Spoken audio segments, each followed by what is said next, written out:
राधे राधे प्रिय भक्तों, हरे कृष्णा। कार्तिक मास के कृष्ण पक्ष में आने वाली रमा एकादशी की आप सबको बहुत बहुत सारी शुभकामनाएं।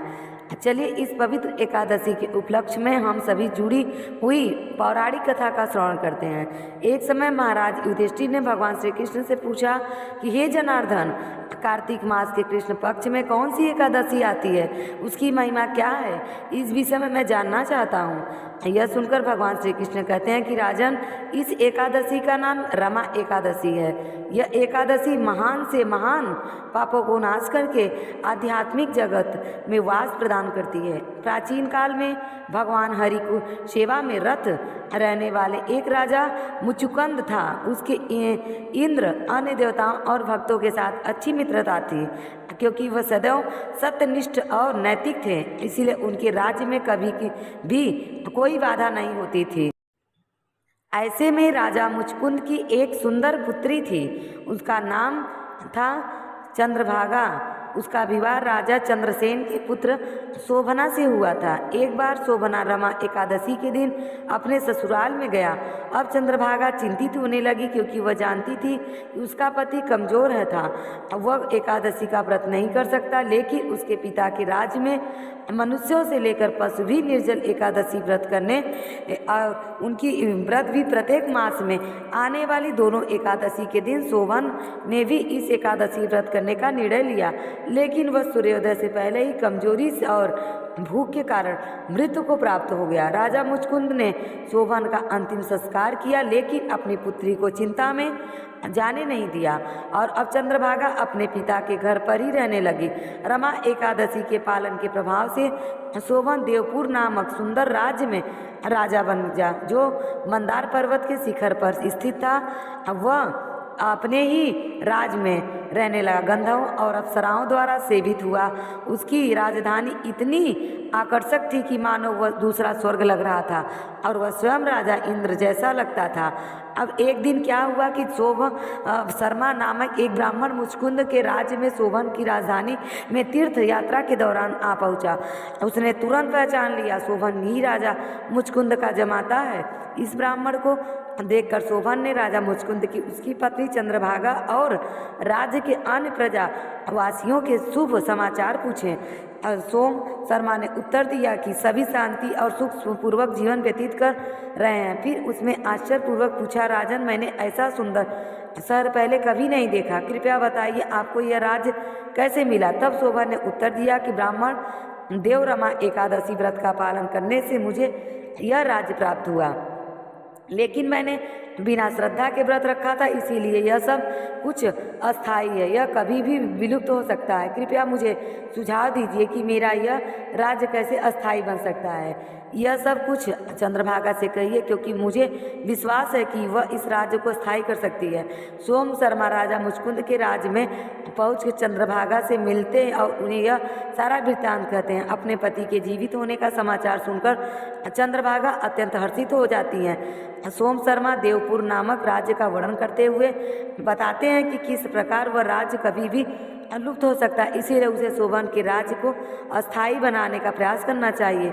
यह सुनकर चंद्रभागा कहती है कि हे ब्राह्मण, मैं कृपया मुझे देवपुर ले जाइए, क्योंकि मेरी अपने पति के दर्शन की तीव्र अभिलाषा है। मैं अपने समस्त एकादशी व्रत के बल के उसके राज्य को स्थायी बना दूंगी। देवपुर के मार्ग में चंद्रभागा वामन मुनि के आश्रम में पहुंच जाती है, जो कि मंदार पर्वत के निकट था। चंद्रभागा उस वामदेव मुनि को सारी स्थिति बताती है और वामदेव ने उसके मंत्र दीक्षा देते हैं। उन मंत्रों के प्रभाव से और अनेक दिव्य शरीर प्राप्त होता है। फिर वह प्रसन्नता पूर्वक अपने पति से मिलने जाती है। अपने पत्नी को देखकर शोभन प्रसन्न और संतुष्ट हो जाता है और तब चंद्रभागा कहती है कि हे प्रिय स्वामी, मैं 8 वर्ष की आयु से ही अपने पिता के घर में एकादशी का व्रत पालन कठोरता से करती आई हूँ। वे समस्त अर्जित पुण्य आपके राज्य को प्रलय काल तक स्थायी और समुद्र तक दे। इस प्रकार जैसे ही उसने अपना एकादशी का फल अपने पति को अर्पित किया, उसी क्षण उसका राज अस्थायी हो गया और फिर वे दोनों ऐश्वर्यपूर्ण आभूषणों से सुसज्जित दिव्य देह के साथ आनंद पूर्वक रहने लगे। रमा एकादशी व्रत पालन के स्वरूप अशोभन में दिव्य देह को प्राप्त करके अपनी पत्नी के साथ मंदार पर्वत पर निवास करने लगा और इसीलिए यह रमा एकादशी कामधेनु या फिर पारस मणि के समान ही है। इस कथा का समापन करते हुए भगवान श्री कृष्ण कहते हैं कि हे राजन, मैंने तुमसे रमा एकादशी का महिमा का वर्णन किया है। जो भी मनुष्य इस व्रत का पालन करता है वह निस्संदेह पाप मुक्त हो जाता है और जो भी मनुष्य इस एकादशी की कथा का श्रवण भी करता है उसे भी पाप नष्ट हो जाते हैं और वह विष्णु लोक में निवास करता है। चलिए अब इसी एकादशी के उपलक्ष्य में एक और कथा का श्रवण करते हैं। आइए दूसरी कथा आरंभ करते हैं। एक समय देवराज इंद्र का अभिमान चूर करने के लिए स्वयं भगवान श्री कृष्ण, जो कि स्वयं लीलाधर श्री हरि हैं, उन्हें एक लीला की रचना की। एक दिन उन्होंने देखा कि सभी ब्रजवासी उत्तम पकवान बना रहे हैं और इंद्रदेव की पूजा की तैयारी कर रहे हैं। तो श्री कृष्ण ने बड़े ही लोभपन से नंद महाराज से प्रश्न किया कि बाबा, यह आप सभी लोग किसकी पूजा करने की तैयारी कर रहे हैं? तो उनकी बात सुनकर नंद महाराज ने कहा कि हे पुत्र, हम देवराज इंद्र की पूजा के लिए अन्नकूट की तैयारी कर रहे हैं और इंद्र यज्ञ का भी आयोजन हो रहा है। नंद महाराज के इस प्रकार कहने पर श्री कृष्ण ने कहा कि हम इंद्र की पूजा क्यों करते हैं? तो नंद महाराज ने कहा क्योंकि वह हमें वर्षा प्रदान करते हैं, जिससे सभी अन्य धन की उत्पत्ति होती है और उन्हें भी हमारी गाँव की चरा सकते हैं। उन्हें भी उत्तर में भगवान श्री कृष्ण ने कहा कि वास्तव में इंद्रदेव तो मात्र भगवान श्री विष्णु के कर्तव्य हैं और वास्तव में हमें गोवर्धन पर्वत की पूजा करनी चाहिए क्योंकि हमारी गाय वहीं पर चढ़ती हैं। तो इस दृष्टि से तो गोवर्धन पूजन अवश्य करनी चाहिए। गोवर्धन तो हमें सामने दिखता है लेकिन इंद्र देव तो कभी दर्शन के लिए नहीं देखते हैं। पूजा ना करना पर क्रोध हो जाएंगे। तो बाबा बोले ने तो ऐसे अहंकारी की पूजा क्यों ही करें।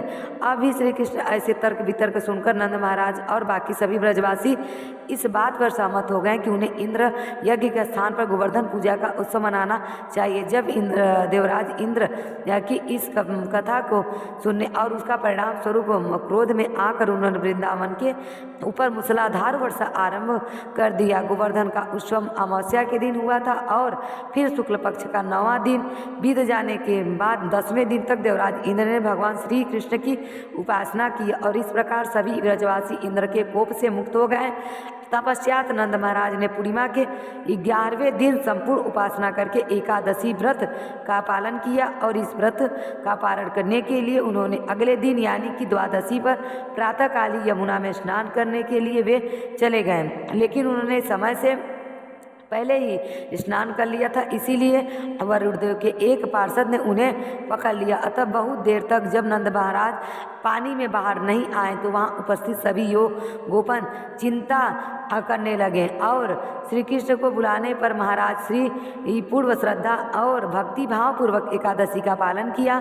इसीलिए वरुणदेव के पार्षद भी उन्हें कोई हानि नहीं पहुंचा सके। अंत में श्री कृष्ण स्वयं उस जल में कूद पड़े और उन्होंने नंद महाराज को वरुणदेव के पार्षदों से छुड़ा कर ले आए।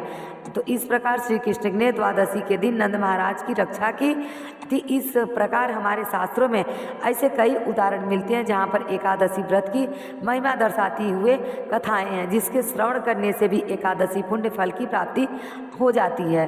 भगवान श्री चैतन्य महाप्रभु स्वयं कहते हैं कि एकादशी का पालन करना भक्तिमय सेवा का एक अंग है। अगर कोई व्यक्ति एकादशी का पालन का अनादर करता है तो उसके आध्यात्मिक जीवन का भी नाश हो जाता है। एकादशी वाले दिन एक पवित्र वैष्णव को कृष्ण के पवित्र नाम अमृत के पान द्वारा ही संतुष्ट हो जाना चाहिए।